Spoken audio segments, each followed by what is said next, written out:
Qara evin sirri. Payızın soyuq bir gecəsidir. Güclü külək ağacları əyir, pəncərələri titrədirdi.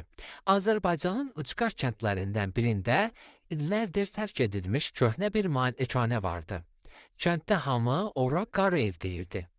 Deyilənlərə görə 25 il əvvəl həmin evdə yaşayan varlı bir ailə bir gecənin içində yox olmuş, polis yalnız divarlarda qəribə cızılmış işarələr və qan ləkələri tapmışdı.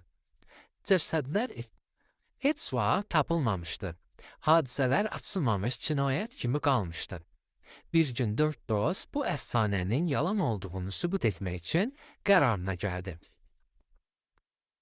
Gecə saat 11-də onlar fənərli evdə daxil oldular. İçəridə hava buz kimi idi. Toz qoxusu hər yeri bürümüşdü. Taxta döşəmələr hər addımda cırıltı ilə səslənirdi. Birdən yuxarı mərtəbədən tak, tak, tak ayaq səsləri eşidildi. Hamı bir-birinə baxırdı. Yəqin pişikdir dedilər. Amma evin bütün pəncərələri mismarlanmışdı. İçəri heç nə görə bilməzdi. Onlar yuxarı qalxdılar. Dəhlizin sonunda köhnə bir otaq qapısı yaratıcı idi. İçəri girəndə divarda köhnə ailə şəkli gördülər. Şəkildə ata, ana və bacıları vardı. Amma qəribə bir şey diqqətlərini çəkdi. Şəkildə 4-cü adam da görünürdü. Üzü tamamilə qara idi. Dostlardan biri şəkil cibinə qoydu.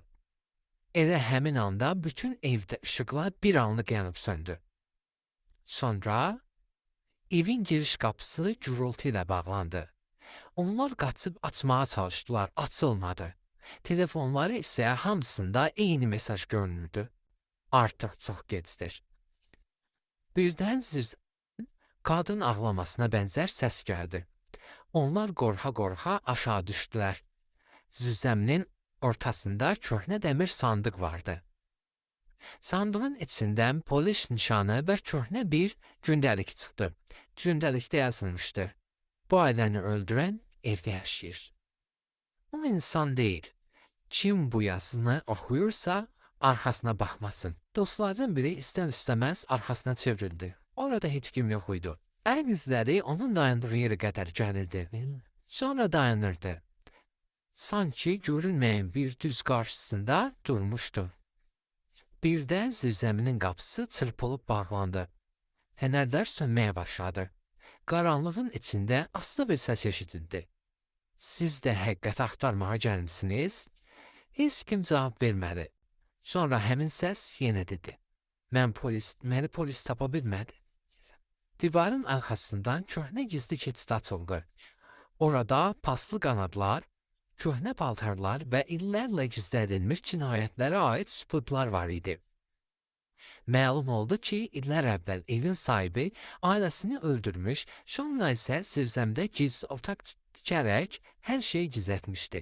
Lakin cinayətkar özü də namalı şəkildə yoxa çıxmışdı. Dostlar çıxmağa çalışanda keçid yenidən bağlandı.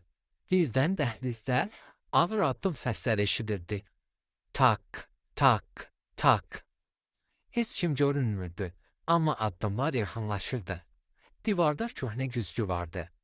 Onlar qorxudan güzgüyə baxanda arxalarında uzaq qara parıltılı bir fiqurun əksini gördülər. Hamısı çevrildi. Arxalarında heç kim yox idi. Yenidən güzgüyə baxanda isə fiqur artıq lap yaxın dayanmışdı. Birdən güzgü gürültü ilə çatladı. Evin bütün qapıları eyni anda açıldı. Dostlar qaçaraq həyətə çıxdılar. Səhər polis gəldi. Evdə yalnız bir kamera tapıldı. Kameradakı görüntülərdə dostların qorxu içində qaçdığı görünürdü.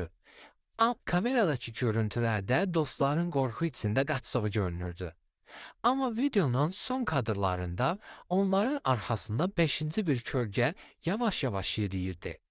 Polislər görüntünü böyüdəndə kölgənin üzü seçildi. Bu 25 il əvvəl itkin düşmüş ev sahibinin üzü idi. Dosya yenidən açıldı. Amma cinayətkar yenə tapılmadı.